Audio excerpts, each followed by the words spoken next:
l'issue de nos entretiens au niveau des chefs d'État, nous avons constaté que notre monnaie se porte bien.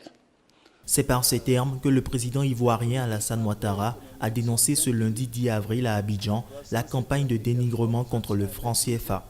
Dans le cadre du sommet extraordinaire des chefs d'État et chefs de gouvernement de l'UEMOA, le président en exercice de l'Union économique monétaire ouest-africaine a plaidé pour le maintien du franc de la communauté financière africaine CFA.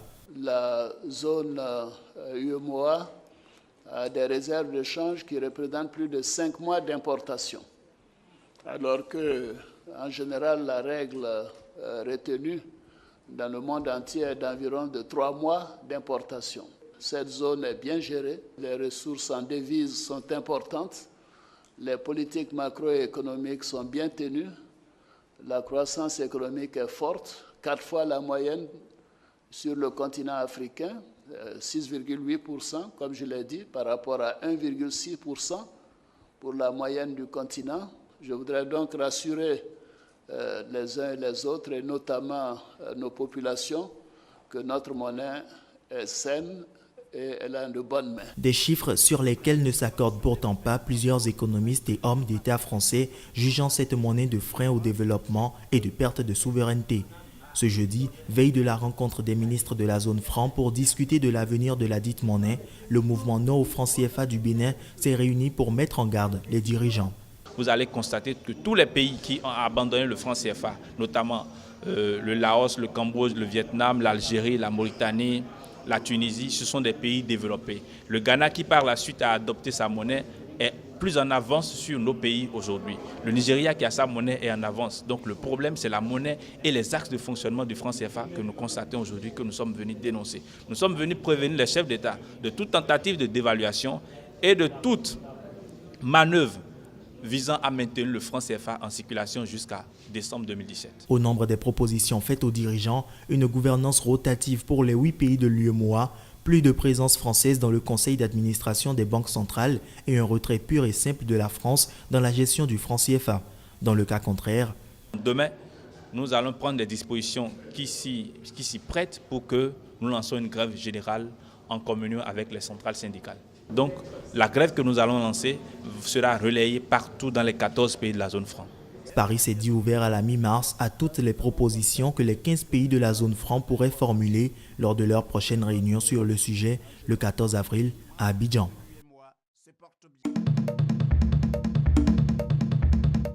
Quelques jours après une première vague de manifestations d'ampleur dans plusieurs villes du pays, des dizaines de milliers de Sud-Africains ont défilé mercredi dans les rues de Pretoria au cri de Zuma doit partir jusqu'au siège du gouvernement. Ces manifestants constitués pour l'essentiel de militants de l'Alliance démocratique et des combattants économiques de la liberté dénoncent depuis des mois une litanie d'affaires de corruption et le limogeage le 30 mars du ministre des Finances Pravin Gordhan qui s'opposait au président Jacob Zuma au nom de la transparence de la gestion des deniers publics.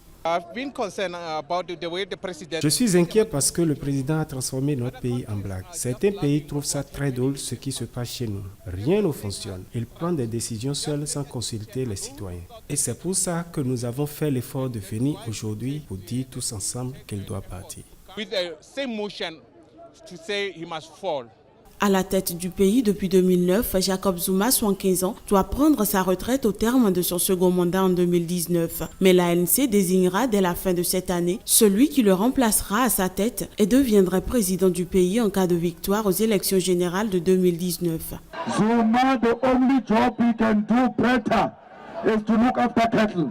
Zuma, le seul travail qu'il puisse faire le mieux, c'est de s'occuper du bétail. Il ne fait pas partie du ciel du gouvernement ici. Vous êtes venus en masse. Vous avez envoyé un message fort. Nous voulons obtenir de nouveau cette masse lorsque nous débattrons d'une motion de confiance au Parlement au Cap. Notre peuple doit venir en masse pour dire que trop c'est trop. L'ANC, qui dispose d'une confortable majorité de 249 sièges sur 400 au Parlement, a promis de rejeter comme un seul homme la motion de défiance de l'opposition prévue le 18 avril. Ce vote pourrait toutefois être retardé en raison d'une querelle juridique autour d'un possible vote à bulletin secret dont pourraient profiter les rivaux de Jacob Zuma au sein de l'ANC pour joindre leur voix à celle de l'opposition.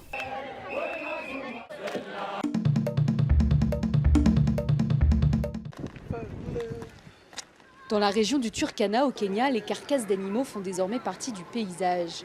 Le manque de pluie depuis plusieurs saisons a entraîné une perte importante de bétail dans le nord-ouest du pays. Les communautés pastorales, elles aussi affectées par la sécheresse, peinent à survivre.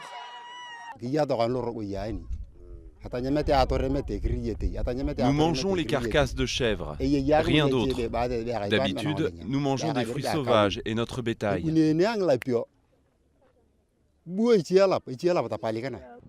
La sécheresse et des conflits entre communautés engendrent des pénuries d'eau et de nourriture.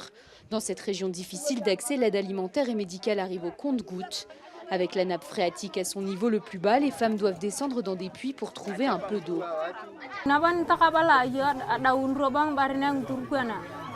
Tout le bétail est mort et maintenant nous survivons avec de l'eau. Mais cette eau est sale. Dès que nous la buvons, nous avons la diarrhée.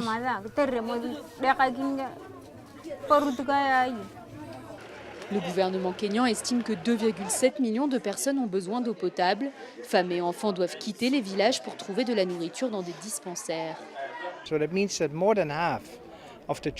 de la moitié des enfants dans cette région souffrent de malnutrition sévère. Et ça, c'est exceptionnel et très inquiétant. Et nous espérons pouvoir aider ces personnes. Le Turkana a longtemps été la région oubliée du Kenya, marginalisée par la puissance coloniale britannique puis par les différents gouvernements du pays.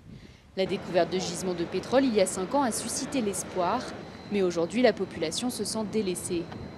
Nous avons du pétrole, oui, mais qui va le transformer en argent? C'est le gouvernement national qui peut construire un pipeline et trouver des investisseurs. Avec l'élection présidentielle prévue dans quelques mois, la population du Turkana espère être entendue. Mais son cas est loin d'être isolé. Sur les 47 comtés du Kenya, la moitié sont affectés par la sécheresse.